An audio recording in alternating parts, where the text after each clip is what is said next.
There are still some series going on in the first round of this year's NBA playoffs, but quite a few of them have finished up, and there have been plenty of notable things that have gone down worth analyzing. Obviously, for the teams that came out victorious in their matchups, their stars more often than not performed at the level they were expected to. Meanwhile, on the flip side of things, the teams that came up short in many instances saw their best players struggle, and this brings us to the topic of today's video. Today, we'll be discussing 5 NBA star players in particular whose play on the court was so disappointing that they ended up holding their teams back in their matchups. Their teams needed them to, at the very least, perform at the level that they had been performing all season long, or even above that. But these star players objectively played poorly compared to what was expected of them, resulting in them landing on this list.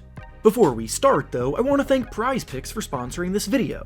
PrizePicks is the perfect service for all of us basketball fans here because when you're involved, it makes watching the games every night so much more fun and engaging.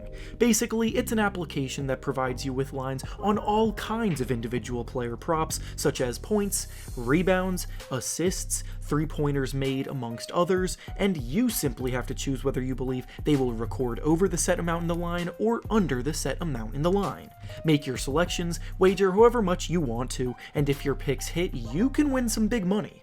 For some picks that I'm looking at making for today's slate of games, I'm thinking of going with Joel Embiid to score over 25.5 points, Donovan Mitchell to score over 24.5 points, and CJ McCollum to make over 2.5 threes. If this sounds at all intriguing to you, then you can go use the link down in the description of the video to sign up today and use promo code REFERENCE to receive a 100% deposit match bonus up to $100. Once again, thank you to PrizePicks for sponsoring this video. Now let's get back to the topic at hand. The first star player we'll be discussing today who held their team back with their disappointing play in the first round is Trae Young of the Atlanta Hawks.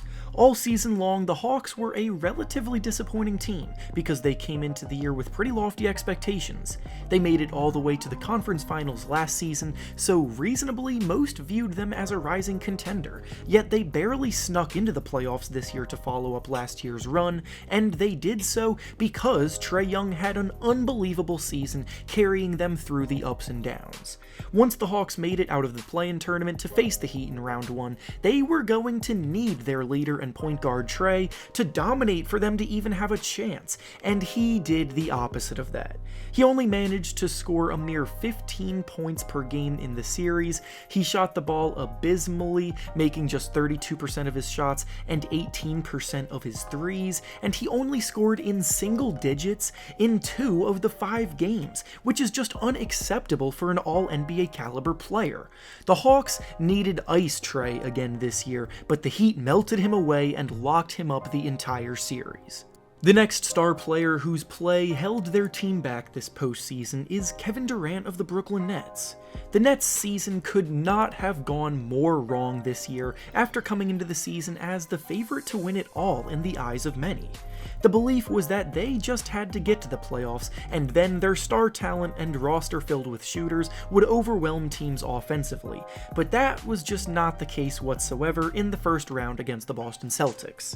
The Celtics were the best defensive team in the NBA this year, and they showed why against the Nets, as they completely locked down Kevin Durant at a level we haven't seen happen to him since his infamous series against the Golden State Warriors in 2016, and I'm not even sure that was this bad. Durant shot the ball 38% from the field. There were several long stretches of games where he just wasn't engaged with the action and wasn't getting involved, and then when he tried to force things, he would end up shooting his team out of a few of the games. This resulted in the team getting swept, and now they have a lot of questions that need answering going into this offseason. Speaking of which, the next star player on this list of disappointing performers is Durant's teammate Kyrie Irving.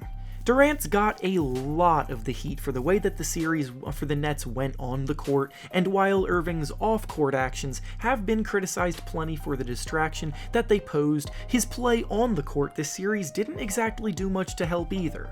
The Celtics were throwing everything they could at Kevin Durant to slow him down, and they were very effective in doing so, which should have been an opening for Kyrie to exploit, but after a strong Game 1, he looked as mediocre as ever for the rest of the series. In Game 1, he did score 39 points in a game where they lost at the buzzer, but after that game, he only averaged 15 points in the final 3 outings, shooting the ball 37% from the field and 18% from 3. Just a few short weeks ago, there were people with huge platforms calling Kyrie one of the most, if not the most skilled players in NBA history, and while we can all see that he has the ability to be in a conversation like that, he needs to produce on the court to justify it, and this year he did not. The next star player who held his team back with his play on the court in the first round is Donovan Mitchell of the Utah Jazz. The Jazz are still alive, but they're down 3-2 in their series against the Mavericks, with a Mavericks team that didn't even have Luka Doncic playing for most of it, so the odds are definitely stacked against them to overcome this deficit. A big reason why the Jazz are in this hole that they've dug for themselves is down to the fact that Mitchell, who is their go-to scorer and usually reliable high-volume performer, has just not brought his A-game at all. Mitchell has still been jacking up a ton of shots, but he's making just 38% of them and 19% of his shots from 3. And from watching the games, he has a bad habit of forcing up ill-advised shots in order to try to get himself going, but he does so at the detriment of the team. Mitchell has had prior success in the playoffs and has proven he can make difficult shots once he heats up, but that spark really just hasn't ignited this year, and now he's on the brink of elimination. And finally, the last star player we'll be discussing today that was holding their team back in the first round with their play is Fred VanVleet of the Toronto Raptors.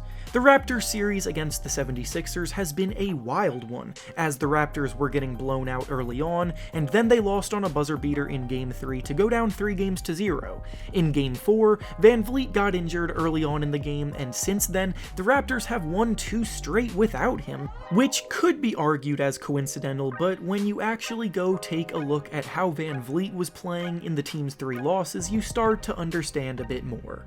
VanVleet was an all-star this year, and did a tremendous job leading the Raptors throughout the regular season, but in the first 3 games of this series, he was scoring just 16 points per game, shooting the ball 35% from the field, and as has been a recurring theme in this video, he had stretches where his inability to knock down shots in timely moments resulted in him shooting the Raptors out of some of the games. The Raptors have now gotten back into the series without him playing though, so we do still have to wait and see how this series plays out and finishes. And with that being said, that's all I have for you today. Make sure to like the video, subscribe to the channel, and comment down below your thoughts on these players and their performances in the playoffs this year. Thanks for watching, and I'll see you all next time.